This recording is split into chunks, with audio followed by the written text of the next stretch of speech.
ఎక్కడో రాఫాలో ఏదో జరిగితే ఎందుకు దాన్ని అంత రచ్చ చేసినారు? ఎందుకు ఇండియన్ సెలబ్రిటీస్ మొత్తం అంతా దిగి ఆల్ ఐస్ ఆర్ రాఫా అని చెప్పి ట్రెండ్ చేసినారు? ఒక కామన్ పీపుల్ దాకా అక్కడ ఏదైతుందో తెలుసుకోవాలి, తెలుసుకునే కుతూహలత ఎందుకు వీళ్ళు క్రియేట్ చేసినారు? అదే ఇప్పుడు మన వెస్ట్ బెంగాల్లో ఒక ప్రాబ్లం అవుతుంటే ఎందుకు ఏ సెలబ్రిటీ రియాక్ట్ అవ్వట్లేదు? అంటే ఒక మనిషి లెగ్స్ స్ప్రెడ్ చేసి మొత్తం లెగ్స్ ఇరగొట్టి, హ్యాండ్స్ ఇరగొట్టి, ఐస్లో కంట్లో మన గ్లాసెస్ అన్నీ క్రాష్ అయిపోయి కంట్లో పడి, కంట్లో నుంచి బ్లడ్, నోట్లో నుంచి బ్లడ్, నెక్ ఇంజురీ ఇన్ని అయితే ఎందుకు ఎవరు సపోర్ట్ చేయట్లేదు? ఎందుకు ఆ ప్రాబ్లం మనకు వచ్చేదాకా మనం సపోర్ట్ చేయమా? అంటే ఆ పెయిన్ మనకు తెలియాలా? అలా ఇప్పుడు కల్కట్టాలో ఆర్జీకర్ మెడికల్ కాలేజ్లో జూనియర్ డాక్టర్ ఈ నరకం అనుభవించింది. అసలు ఏమైంది? August 8, 2024 second year PG 31 years junior doctor night duty చేసి 2 AM సెమినార్లో రెస్ట్ తీసుకుందామని వెళ్తే మార్నింగ్ చూస్తే అమ్మాయి ఘోరంగా ఇంజురీస్తో చనిపోయింది. పోలీస్కి కంప్లైంట్ చేస్తే ఇన్వెస్టిగేషన్ చేసి అమ్మాయి సూసైడ్ చేసుకుంది అని చెప్పారు. అసలు సిగ్గు శరం అనేది వీళ్ళకు ఉందా? ఎందుకంటే ఏమన్నా ఉందా అసలు? హాఫ్ నేకెడ్గా బాడీ అంతా ఇంజురీస్తో ఉంటే అది మర్డర్ అవ్వుద్ది, కానీ సూసైడ్ ఎలా అవ్వుద్ది?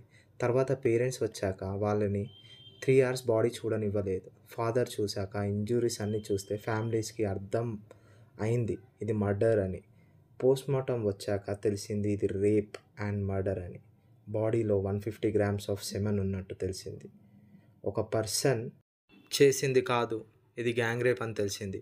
ఇప్పుడు ఇన్వెస్టిగేషన్లో సీసీటీవీ కెమెరాలో సంజయ్ రాయ్ అనే పర్సన్ సెమినార్ రూమ్లోకి వెళ్ళినట్టు విత్ హెడ్సెట్ అతను వెళ్తే బయటికి వచ్చేటప్పుడు హెడ్సెట్ లేదు. సో ఆ విక్టిమ్ దగ్గరనేమో ఆ హెడ్సెట్ పడి ఉంది. దీన్ని బట్టి తెలిసింది ఏంటంటే ఈ వ్యక్తి తనని రేప్ చేసి మర్డర్ చేశాడని. కానీ ఇతనే కాదు, అందులో ఇంకా చాలామంది ఉన్నారని మనకి రిపోర్ట్ వల్ల తెలిసింది. సో ఇతన్ని అరెస్ట్ చేస్తే ఈ మనిషి ఆల్రెడీ ఒక పెద్ద వేస్ట్ గాడు. 4 marriages అయినాయి, తప్పు చేసిన రిగ్రెట్ లేదు. ఇలాంటి ఎదవలు ఇతను మళ్ళీ పోలీసుల కింద పనిచేస్తాడు అంటే అతన్ని అడిగితే మళ్ళీ నేను ఏం చేస్తారు, మహా అయితే ఊరేస్తారు అని ఆన్సర్ ఇచ్చినంటే వాడు ఎంత లత్కోర్ లఫుట్ గాడు అనేది తెలుస్తుంది. సో ఇప్పుడు మనకు తెలియాల్సింది ఏంటంటే, సరే ఆడు ఎదవా లఫంగి, బట్ కాలేజ్ యాజమాన్యం గవర్నమెంట్ ఏం చేస్తుంది? ఎందుకని పోలీసులు ఇది సూసైడ్ అన్నారు? ఒక పర్సన్ చేసింది కాదు, మల్టిపుల్ గ్యాంగ్ రేప్ అని తెలిసినప్పుడు ఎందుకు ప్రాపర్ యాక్షన్ తీసుకోవట్లేదు? ఎందుకని కాలేజ్ ప్రిన్సిపల్ రిజైన్ చేశాడు? రిజైన్ చేశాక గవర్నమెంట్ వాడిని కలకత్తా నేషనల్ కాలేజ్కి ట్రాన్స్ఫర్ చేసింది. ఎందుకు ఈ కేసు సిబిఐకి పంపలేదు? తర్వాత హైకోర్టు సిబిఐకి పంపింది. ఎందుకు ఇన్ని డేస్ చేయని రినోవేషన్ కాలేజ్లో ఇప్పుడు చేస్తున్నారు? ఎవిడెన్స్ మాయం చేసి సిబిఐని డైవర్ట్ చేయడానిక? ఎందుకు గుండాలు వచ్చి కాలేజీలో అటాక్ చేస్తున్నారు? ఇంతమంది కేసు ప్రాపర్గా అవ్వకుండా అడ్డుకుంటే న్యాయం ఎలా జరుగుతుంది? అసలు అక్కడ ఏమవుతుంది? ఎవరిని దాచిపెట్టడానికి ఏం చేస్తున్నారు? అక్కడ మొత్తం డాక్టర్స్ అందరు బయటికి వచ్చి ప్రొటెస్ట్ చేస్తుంటే వాళ్ళని కొడుతున్నారు. అంటే ఇంకా న్యాయం ఎక్కడ దొరుకుతుంది? ఇలా అవుతూనే ఉంటాయా? అమ్మాయి ఎలాగో తిరిగి రాదు, బట్ న్యాయం జరగాలి. శిక్ష వేస్తే మళ్ళీ ఇలా చేయాలంటే ఉచ్చపడాలి నా కొడుకులకి. అయినా ఇండియాలో ఇవన్నీ కామన్ అయిపోయింది. ఇవి చూసి చూసి చూసి అంటే ఎట్లా అయిపోయినామంటే బాధపడి ఇది అవుతూ ఉంటే బాధపడడం కూడా మర్చిపోతున్నాం. బట్ ఇప్పుడు అట్లా కాదు, అందరు రియాక్ట్ అవ్వాల్సిందే. ఖచ్చితంగా రియాక్ట్ అవ్వాలి. రియాక్ట్ అయితేనే జస్టిస్ వస్తుంది. పెద్ద వాళ్ళు ఉన్నప్పుడు ఏ కేసు అయినా సరే సాల్వ్ అవ్వదు. ఇందులో చాలా పెద్ద మనుషులు ఉన్నారని మనకు క్లియర్గా అర్థమవుతుంది. సో వీళ్ళందరినీ బయట వేయాలి, అందరు సపోర్ట్ చేయాలి. All eyes are on West Bengal. Justice, we need justice.